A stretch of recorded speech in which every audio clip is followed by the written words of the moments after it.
4, 7, and 4, 8 will be due. No 4, 6 though. Yeah, I knew what you meant. It did take me a second. Okay, so I just started recording, and for those of you joining us on YouTube, we are doing just a SparkNotes version of this whole chapter for whatever I can fit in this class. I've got about 40 minutes, and I'm going to try and use every minute of it. So from 4.6, the biggest thing you need to take away is this word sinusoid. Sinusoid means is it wavy like sine is? And the only thing I care about is it's sinusoid if the two things I give you have the same period. So I'm going to give you equations like this, and we got to check to see what the period of the first part is, the period of the second part, and we need to see if that's the same. So like if I look at letter A, remember the basic period of sine and cosine is just 2 pi. The only thing that changes it is if I have something in front of my x, something in the B spot. And if I don't have anything in the B spot, then that means I just have a normal sine, normal cosine graph, and they're both 2 pi. So if both of their periods are 2 pi, they match. So I'm going to say, yes, this is a sinusoid. Sinusoid. It's kind of a weird note. Yes. Okay. The next one says y equals sine of 2x plus 3 sine of 5x. I know they both say sine. That doesn't mean anything to me. I'm going to check their periods. So I do have something in the B spot here. I have a 2 in the B spot in my first one. Remember in that last chapter, in order to find our period, we had to do 2 pi divided by b. Hint, if you didn't know that, that would have made graphing really hard on your test. 2 pi divided by b is your period. So I'm doing 2 pi divided by 2 for the first one. 2 pi divided by 2 is pi. Okay, that's fine. Thank you. The next one is 2 pi divided by 5 because 5 is in my B spot. Are pi and 2 pi divided by 5 the same? No. So are those sinusoid? No. We're going to do one more like this, okay? The one underneath it says cosine of 2 pi x plus 3 sine 2 pi x. Both of those are 2 pi divided by 2 pi, which both of them are 1. Is 1 equal to 1? Yeah, seems good. Okay. The only thing that could be funny, I'm going to come over here to letter B, 2 sine x minus tan x. I know that you learned 4.5 on a video. Again, I told you you were screwed. I agree. You're screwed. Okay. We're on the same page. Tan's period is just pi. Tangent's period is just pi. So if one of my periods is pi and the other one is 2 pi, those are not sinusoid. So that one's a no. Okay. That is all you need to know from 4.6. Anybody questions? Thank you, Andrew. No homework due. No homework is due on 4.6. Okay. We skipped down to 4.8 next, so I'm just going to follow along with that. 4.8 is just word problems, and we actually did this back in 4.2, and I didn't test you on this on the test. So I don't know if you studied or were doing the review guide and realized there were no word problems on this entire test. So there are going to be word problems on the next test. I'm just going to promise you that. So a lot of this is very similar to what we did. Let's see. I will do the first two. I'll do A and B, and then we'll jump down to the next page because I feel like the rest are pretty self-explanatory. So I'm looking at 4.8 letter A for number 1. I'll keep my work up. What I did right at the top was SOHCAHTOA. You guys have learned that for a long time. That should kind of be second nature now, SOHCAHTOA. This problem says find the angle of elevation of a bird in the top of a tree from a point on the ground 100 feet from the base of the tree. The bird is 18 feet above ground. So again, if I were to do this problem live with you, I draw that triangle out and I have it over here. And you guys are good at drawing triangles. You're good at labeling the height, the angle of elevation, the distance on the ground. The thing here is that we are finding the angle of elevation. So I don't know what my theta is. That's what I need to find. When I plugged in, or when I labeled my picture, I found that I had O and I had A. And so tangent of theta equals O, which is 18, over A, which is 100. So right now, all I've done is written my equation. Anybody have any questions yet? Okay, once you write that, technically in order to find theta, we have to use inverse tangent. In order to find my angle, we have to use second tangent. So I'm going to physically go type in my calculator, tan to the negative first of 18 divided by 100, and then I'm going to press enter. I'll actually do that. Let me probably pull this up. We have to do inverse because I'm finding the angle. So anytime your answer is the angle, you're looking for an angle, you have to use inverse. Good question. So second tan 18 division sign 100. My sophomores keep asking me, where's the fraction button? It's just the division button. So just divide gives you the same thing as a fraction. And if you aren't, make sure that we are in degrees. I will try and be super explicit, but like when we're doing word problems like this, assume it's a degree problem. And I should still get the same answer I got, 10.20. And I will tell you where to round. I'm not super crazy about rounding though, so as long as you give me close enough to the answer, you should be okay.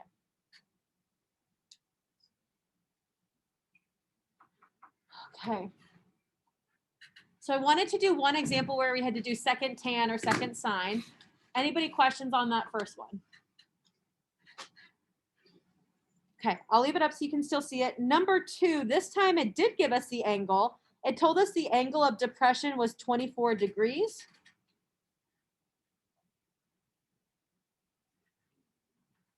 And it told me we want to find the distance from the worm on the ground to the bird on the top of the tree. I wanted to look at this one because that's kind of a weird way of phrasing it. From the worm on the ground to the bird on the top of the tree is that hypotenuse. We truly don't do that distance a lot, but never say never in math class, never say always in math class. There's always an exception to a rule. So in this case, you have to read what it says, from bird to worm. Worm to bird, bird to worm is your hypotenuse. It's that like kind of weird diagonal distance. So that's why I put X on the hypotenuse. I knew the tree was 19 feet tall. So given the angle, given my opposite, given my hypotenuse, I could set up sine of 24 equals 19 over X. You guys are pretty good at solving it when it's X over 19, but I just wanted to remind you when the 19 is on top and the X is on bottom, you still multiply the X on both sides and then you just divide by the trig function. And I'm still in degrees, which is good. So I'm going to do 19 divided by sine of 24. And I get the same answer I got earlier, which is 46.71.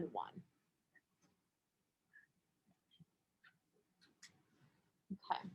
And again, those two problems are a lot like the ones we did back in 4-2, right? Those don't seem too crazy or too different. Okay. Number C2, we're never going to do 3. Don't worry about that. Those are very similar. And so are 5 and 6. Those are super similar as well. 7 and 4 are a little bit tough. Let me do the harder one with you, and I'll let you watch for the easier one. So I think 7 is the slightly easier of 4 and 7, but those are the most difficult ones. So if you do anything, you may need to go back and watch 4 and 7, because those I think are the toughest. I'm going to do 4 with you right now, though. Does that seem okay? The harder one? I'm going to erase all of my work. What's different here, and you kind of see my picture, is I have essentially 2 triangles drawn into one. And up to this point, we would only have one triangle. We'd only have one variable. We'd solve. It was nice, easy, and clean, and we'd move on really quickly. What's going on in number 4, and this is the beginning of a video, so I don't remember which video this is, maybe the 4-7. I think it's the beginning, or maybe it's one short one all by itself. I don't quite remember. What happens here is we've got a penguin that's a balloon. Like, think of Macy Day's Parade. So it's giant penguin balloon, and he is moored, so that means he's tied down, awaiting the start of the parade. We've got 2 cables attached to him that make an angle of 40 and 48. So the penguin's up here. One of my angles is 40, so this is the penguin to the cable on the ground. The other one is here, and this one is my 48 degree. Let me make that a different color. I did do this wrong, I think, in the video at first because I got my angles mixed up. This is a really classic case of what looks bigger is the bigger angle. So 48 looks like a bigger angle than 40, right? So 48 is the bigger angle. I think I got confused because it said 48 and then it said 40, so I wrote them in order. Write them which one's bigger. Okay. So now I essentially have two right triangles in this picture. I've got a smaller one with that pink cable, and I've got a larger triangle with the green cable. These two cables are 10 feet on the ground from each other. Oh, I did not mean to do that. They're 10 feet on the ground from each other. And what I want to know is how tall or how far above the ground this penguin is. So I am looking for X. The problem is though, is I'm gonna have two variables. I have a D because I don't know the distance from the second cable to the like altitude of where the penguin is tied up. And I don't know the height. And so that's gonna pose a little bit of problems. So we're essentially gonna have like a systems of equations in here. Okay, let's redraw these triangles to kind of see what my equation will be. So I'm gonna redraw the pink one first. So it goes 90, it has a 48-degree angle. I have X, and I don't know the distance here. So if you see, this is labeled just like the small pink triangle I have on the inside. You guys okay with that? Can we write a trig function from here? Which trig function am I gonna write? Tan, good. Tan of 48 equals X over D. Normally we get to this point, we're like, cool, just plug in the calculator, multiply, divide, all that fun stuff. I really can't right now. I could, at any point, you can plug tan 48 in the calculator. I just don't like carrying those little decimals if I can help it. At any point, you can plug that in, but I can't do anything with it because I have an X and a D, okay? That's why we're gonna draw the second triangle, the one with the green highlight cable. So now my angle is 40 and my height is X.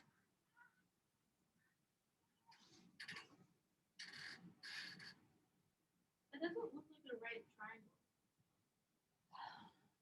What do you mean? Like the green one doesn't really Oh, very good. As you can't use this part of the green. You can't use like that because that isn't a right triangle, right? We essentially have to pretend like the pink line doesn't exist in the middle. And I'm drawing this triangle. Does that make sense now a little bit? So we're drawing kind of like the big shape all the way around, like this big shape over here. So my height is still X, but my bottom is not just 10, it's going to be 10 plus D. Because the entire bottom, part of it's 10, part of it's D, so it's going to be 10 plus D, or you can write D plus 10 if that makes more sense in your head. I'm going to do the exact same thing here too. I'm going to set up a tangent equation. I'm going to do tan of 40 equals X over 10 plus D. And this is where my systems comes into place because now I have an equation with X and D and I have another equation with X and D. If I can get one of them solved by itself for X, then I can substitute that in. I think it's easiest if we get my X in the first equation by itself. If we multiply by D on both sides, I've got D times tan 48, that equals X. D times tan 48 can go in for my X right there. What's up, Gabe? Substitution. We're just substituting it in. It gets a little complicated with the tans, but mathematically, it's no different than anything we're doing. We're doing the same step. It's going to feel just a little messy because we're not used to substituting a tangent equation in. Okay, let me rewrite that kind of up at the top so I've got a little bit more space to work. I'm going to come up here. So I've got tan of 40 equals D tan 48. Oop, I lost my N. Over 10 plus D. Is that what you guys have? Perfect. Okay. Again, at any point, you can make your tan 48 or your tan 40 decimals. I just tend to fall apart when I'm carrying these decimals around, so I'd rather carry the tans around. But you can do that at any point. Because right now, we got to get rid of my denominator, so I'm going to multiply by 10 plus d on both sides. In order for them to cancel on the left, I'm going to multiply by 10 plus d on this side, and I'm going to distribute my tan 40 to both of those pieces. So I have 10 tan 40 plus d tan 40 equals d tan 48.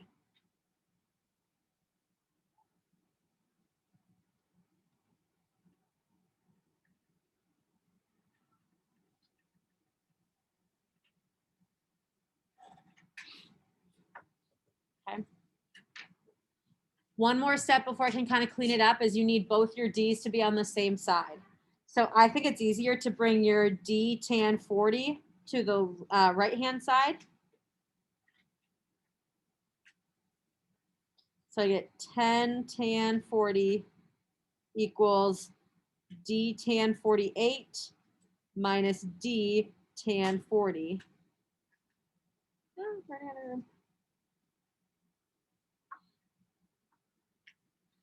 And that's cool now because I have two d's right here, right? D and D. I'm going to factor that out. I know. If I take a d out of d tan 40, I'm just left with tan 48. If I take a d out of tan 40, I'm left with just tan 40. And I got one more step. Can you hang on for one more step? How do I get d all by itself? Oh, sorry.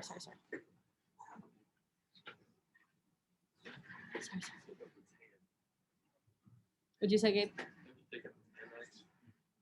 There's no, where's the x at? What about it? How do I take it out? Right now it's being multiplied. Jacob? Essentially, you're factoring it out. You have d times tan 48, and I've got d times tan 40. Think of that as like 2d minus 3d. You can take a d out of both of them by kind of unfactoring. I can always redistribute it in, but since they both have a d, I can take it out. Make a little bit more sense? Okay, yeah, Erica? Yes, you may. Okay, the last step, and then I'm going to throw it in the calculator.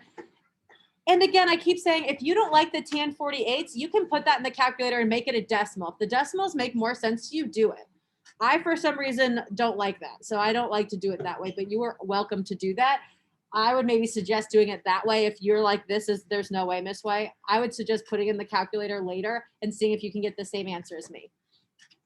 I'm going to divide by tan 48 minus tan 40 on both sides, and then I'm ready to plug that in my calculator.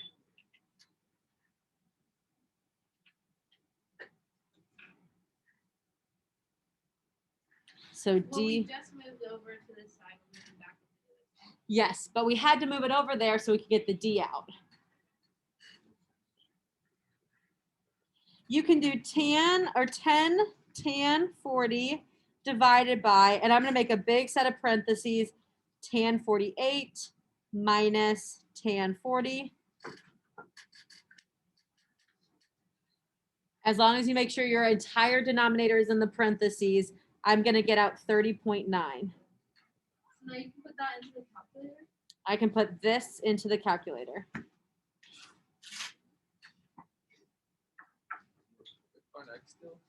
Yep. Yeah, Jacob. He goes on the numerator. I put him first. I took 10, tan 40, and I divided this messy up. Are you in degrees or radians? Okay. Did you put parentheses around your entire denominator? Do I have to do like double? Kind of. So if you write division sign and then immediately write tangent, then it's just going to do divide the tangent 48 and then minus the tan 40 off later. So you need to put kind of double parentheses. So or hit divide and then parentheses. Yep. And Mm-hmm. 48 and parentheses. Yep, minus tan 40. And now you need 2 parentheses at the end. Okay, good. Yeah, that 1 parenthesis throws everything off. Okay, and as Gabe said, we're not done yet because what am I trying to find? X. I promise this last step is very easy though.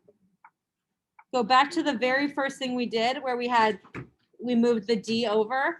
I've got D tan 48 equals X. What's my D now? What did we just find D to be? 30.9. Can you type 30.9 tan 48 in your calculator? With ease, right?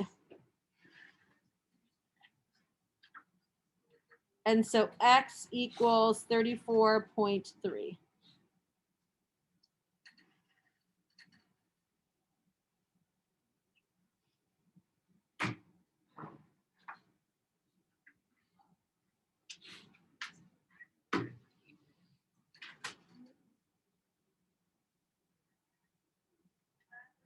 The hardest part right here is the algebra. And I'm going to recognize this is a hard one. And I'm also going to recognize there's ones like that on the study guide. But I also am going to recognize that if I've done this many times and I'm spending this much time on it, you probably need to do it for the test. So how are we going to figure out how to do this? Study. What'd you say? I'm not going to do that. Friday? Friday. Are we gonna go to science? All right, we got to get into 4.7. Again, if you want to watch any more of that, watch it on the video. Come see me for any office hours. I keep telling you, you guys got screwed, but I've literally all I'm doing is bending over backwards to help you guys. I want you to be successful. And truly, I don't feel good after those last tests when we had a bunch handed in blank. There's only so much I can do if you don't answer questions. So I just feel very defeated by the last test. I haven't even graded it yet. If you did great, awesome. If you studied, you're probably great. But this is not hard stuff. You literally just have to try. You literally just have to try. And if you can't try on your own, try with me in office hours. Okay. We're getting into 4.7, and I went into a much longer explanation about this later, but I really just need you to know one thing. You guys ready for that one thing I need you to know in 4.7? 4.7, all I care about when we're doing inverse trig functions is which quadrants we're in. So if you know nothing else, when you see sine to the -1, you're looking in quadrant 1 and you're looking in quadrant 4. Quadrant 1 is where sine is positive and quadrant 4 is where sine is negative. Okay. Similarly for tangent, I skipped tangent because it's the exact same thing. Yeah. So are all of them the first one? All of them have quadrant 1 because they're all positive in quadrant 1. Tangent and sine are both negative in quadrant 2. So that means I have to go to quadrant 4 to see them. Where did you write this in the notes? I just wrote it off to the side. You could write in any margin or above. Is your the green highlighter where it's positive? Yep. So sine is positive in quadrant 1. Actually, all of them are positive in quadrant 1 because all of them are positive in quadrant 1. We learned that when we did all students take calculus. All of my inverses are positive in quadrant 1. Cosine's positive in quadrant 1, tan's positive in quadrant 1, etc. Now, we have to have one quadrant where they're positive and one where they're negative. And for sine and tangent, that's quadrant 4. Sine and tangent are both negative in quadrant 4. Cosine, though, is not negative in quadrant 4. If you remember, all students take calculus. Cosine is positive in quadrant 4. So I can't use that. I can't have 2 quadrants where it's positive. I need one where it's negative, and that is quadrant 2. So based on what's given to me, if I'm given a negative for my sine, negative inverse sine, that means I'm looking in quadrant 4 to find my answer. Whenever you see a sine or a cosine or a tangent to the negative first, your answer is an angle. Your answer is an angle. When you see a sine, cosine, tangent, anything to the negative first, your answer is an angle. okay? This is what we're using our unit circle for. So we're practicing this stuff. So either you can use your unit circle or you can just know it. And so I'll walk through these first couple. If I give you sine to the negative first, or inverse sine is root 3 over 2. We know sine goes with y. So I'm looking for where my y is root 3 over 2. And I know it's a positive root 3 over 2, so I'm looking in quadrant 1. My only place I can look is quadrant 1 where it's positive, quadrant 4 where it's negative. I don't want the negative, I want the positive, quadrant 1. So I'm going to go to my unit circle, find my y in quadrant 1, that is root 3 over 2. And I'm going to argue that's at 60 degrees. If you go look at your unit circle, either you just made or from before, you'll see it's the same.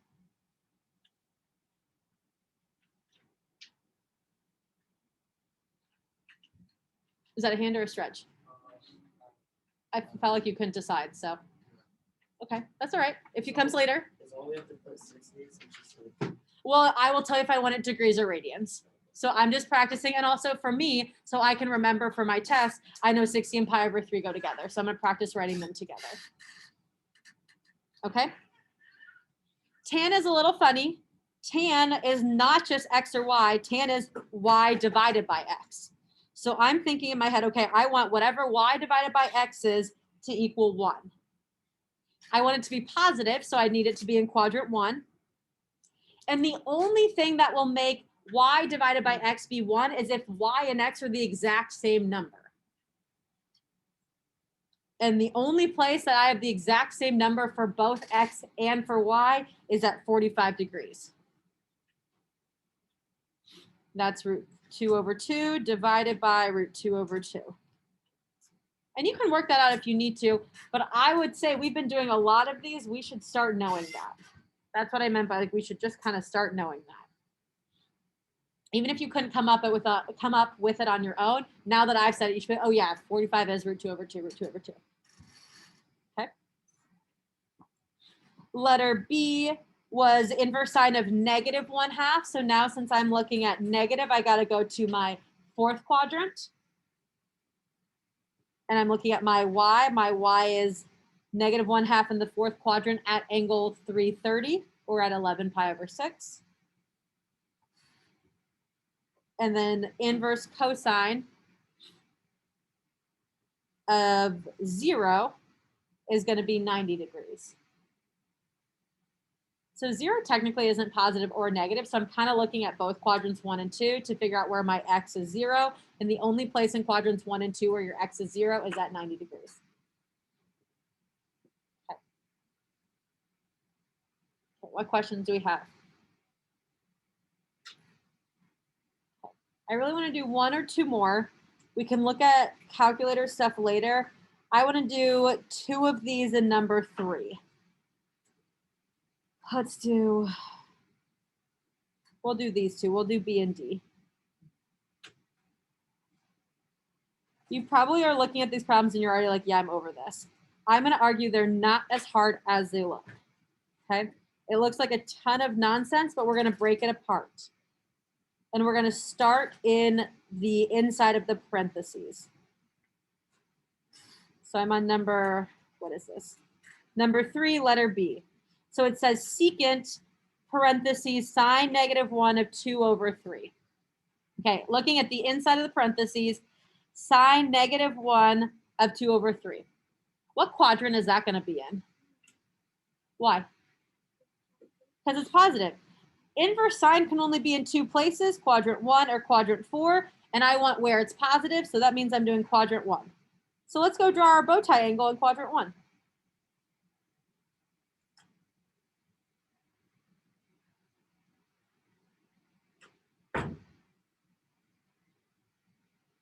Got my little 90 degrees. I got my theta. If it says sine is 2 over 3, which sides can I label?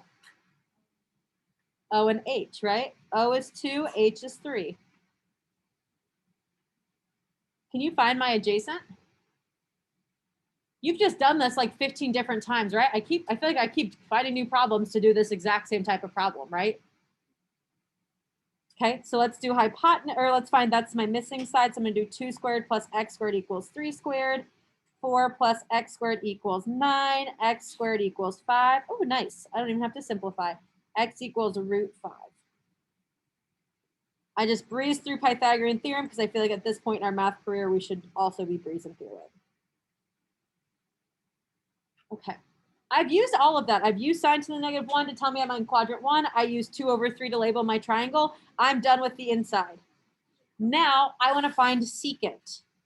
Do you remember what secant is in terms of O, A's, and H's? H over A. It's my reciprocal of cosine. So H over A. What's my H here? What's my A? Root 5. So secant is 3 over root 5. If you want to rationalize it, you can make it 3 root 5 over 5. But I only really care about rationalizing when we're in unit circle problems, and this is technically not a unit circle problem, so this answer is also fine.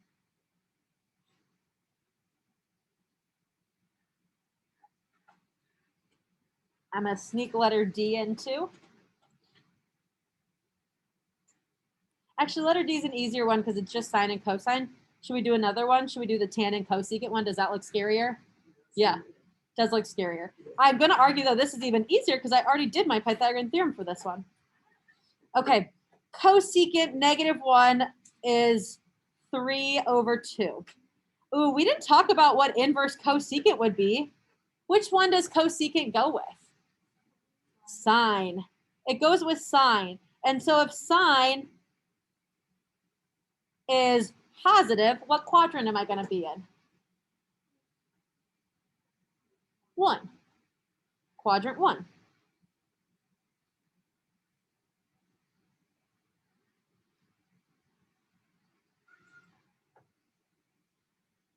Okay. We know cosecant is 3 over 2. 3 goes with which side? Hypotenuse. And then 2 is my opposite.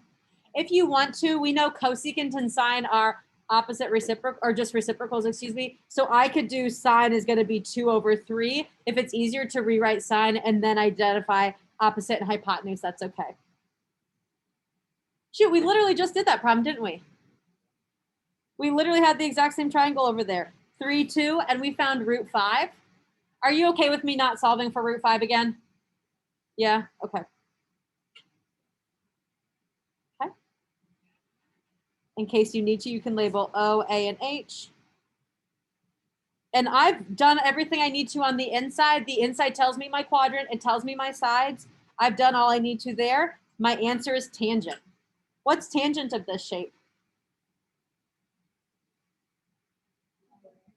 O over A, 2 over root 5.